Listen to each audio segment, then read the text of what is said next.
ইউটিউবে ৪ সপ্তাহ ধরে ৯ নভেম্বর পর্যন্ত নাটকটির ভিউ হয়েছে ৬৫ লাখ। ফেসবুকের রিল ও স্টোরিতেও ঘুরছে নাটকটির নানা দৃশ্য। কী আছে নাটকে, কেন মজলেন দর্শকরা?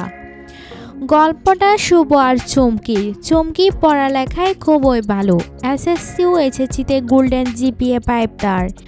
বাবার ইচ্ছে ছিল তিনি বুয়েটে পড়বেন, কিন্তু বুয়েটে সুযোগ হয় না। ঢাকা বিশ্ববিদ্যালয়েও ভর্তির সুযোগ পান না চুমকি। খারাপ লাগলেও বাবা হতাশ হন না, আশা হারান না। বলেন, আমার অর্ধেক সম্পত্তি বিক্রি করে তোকে আমি বেসরকারি বিশ্ববিদ্যালয়ে ভর্তি করব। কারো কারো ক্ষেত্রে পড়ালেখায় ভালো ফল করতে না পারলে পরিবার হতাশ হয়ে পড়ে এবং শিক্ষার্থীদের কেউ কেউ নিজের ক্ষতিও করে ফেলে। পত্রপত্রিকায় হারহামেশে এই খবর দেখা যায়। নেতিবাচক এই দিকটিকে এই দৃশ্যের মধ্য দিয়ে ইতিবাচকভাবে তুলে ধরা হয়েছে, যা খুব সহজেই ভালো লাগার উদ্রেক করেছে। একটি বেসরকারি বিশ্ববিদ্যালয়ে ভর্তি হন চুমকি। মামির জোরাজুরিতে মামার বাসায় এসে ওঠেন তিনি। তার থাকতে যেন কোনো কষ্ট হয় না, এই কারণে মামি তার ঘরে এসি লাগিয়ে দেন। অন্যদিকে অল্প বেতনের একটা চাকরি করেন শুভ। মা বাবা বেছে নেই, আপা দুলাভাইয়ের সঙ্গে থাকেন। তার ঘরে ফ্যানটাও ঠিক মতো চলে না, তারপরও সব মেনে নিয়ে দিন কাটান শুভ। চুমকির সঙ্গে কালার সূত্রে শুভর পরিচয়। চুমকির মামির সম্পর্কে শুভর খালা হন। শুভ আর চুমকির একটা বিষয়ে মিল, দুজনেই কবিতা পড়েন, কবিতা ভালোবাসেন।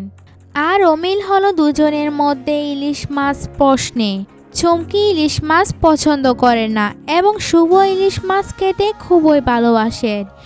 চুমকিকে শুভ জিজ্ঞেস করেন, আপনি ইলিশের লেজ ভর্তা খেয়েছেন কখনো? চুমকি জবাবে নানা কথাই বলেন। জবাবে শুভ তাকে মাওয়া ঘাটে গিয়ে ইলিশ মাছ ভাজা আর লেজ ভর্তাকে পরখ করে দেখতে বলেন, কিন্তু চুমকি রাজি হন না। বাজি ধরেন শুভ, তাকে নিয়ে মাওয়া ঘাটে যাবেন ইলিশ খেতে। মানিব্যাগ থেকে ৩৩৪ টাকা বের করেন অগ্রিম বাজির টাকা জমা দেওয়ার জন্য। চুমকি বলেন, মাত্র ৩৩৪ টাকা, এটা এখন আমার কাছে সর্বস্ব। জবাবে বলেন শুভ, কেন আপনি ওই গানটা শুনেননি? ধরেছি আমার সর্বস্ব বাজি।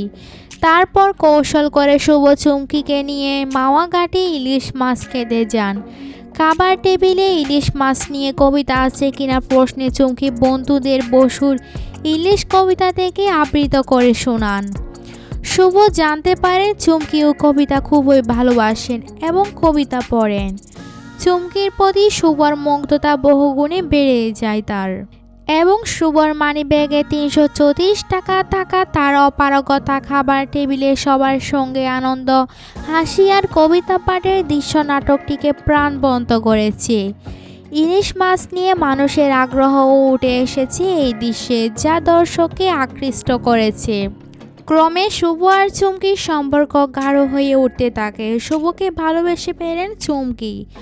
শুভর ভালোবাসার টের পাওয়া যায় যখন তার দোলাভাই নিজের খালাতো ভাইয়ের সঙ্গে চুমকির বিয়ের প্রস্তাবের বিষয়টা তাকে জানান এবং অসহায় কণ্ঠে শুভকে বলতে শোনা যায়, যাও শুভ, আরও যাও, বামন হয়ে চাঁদ ধরতে যাও, নিজের আওকাত বুঝে চলতে হয়।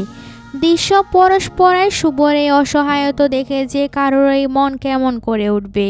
শুভ ক্রমে নিজেকে চুমকির থেকে দূরে সরিয়ে নেন। ফোন দিলে ধরেন না, যোগাযোগ করেন না। তারপর অনেক চেষ্টা করে চুমকি শুভর সঙ্গে দেখা করেন। শুভ বলেন, অভিনন্দন, আপনার বিয়ে ঠিক হয়েছে, বড় লোকের ছেলে, বড় বেতনে চাকরি করে। নাটকে কোথাও চুমকি আর শুভ কেউ কাউকে ভালোবাসার কথাই বলেননি। এই যে ভালোবাসি না বলেও একে অপরের প্রতি ভালোবাসার বিষয়টি ফুটে উঠেছে। এই কারণে কি দর্শক নাটকটা পছন্দ করলেন? তাছাড়া গতানুগতিক প্রেমের গল্পের বাইরে হাসি, মজা, উদযাপনের উপস্থিতিও আনন্দ দিয়েছে। তারপর শুভকে জবাবে চুমকি যখন বলেন, আপনি কি আমার জন্য কবিতা লিখতে পারবেন? আমার জন্য সর্বস্ব বাজি ধরতে পারবেন? আপনার বেতন বা কত? এক এক করে উত্তর দিতে দিতে শুভ যখন বলেন বেতন ৩৫,০০০ টাকা, তখন যেন প্রশ্ন জেগে ওঠে, ৩৫,০০০ টাকায় কি ঢাকা শহরে বাড়ি ভাড়া সহ আনুষঙ্গিক যাবতীয় খরচ মিটিয়ে সংসার চালানো সম্ভব? শুভ ছবিতে ফারহান আহমেদ জোবানার চমকি চরিত্রে অভিনয় করেছেন তানজিম সায়রা তটিনী। একজন মা বাবাহীন গল্পে বেতরে চাকরি করা তরুণের জীবনকে অভিনয় দক্ষতা দিয়ে ফুটিয়ে তুলতে কার্পণ্য করেননি জুবান।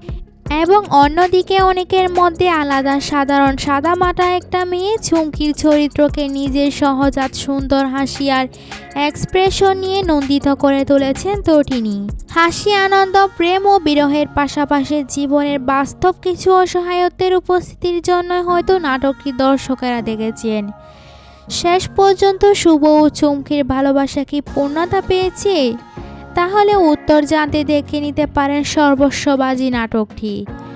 মাহমুদ রহমান হিমির পরিচালনায় নাটকটিতে ফারুক আহমেদ, মিলি বাশার প্রমুখ অভিনয় করেছেন।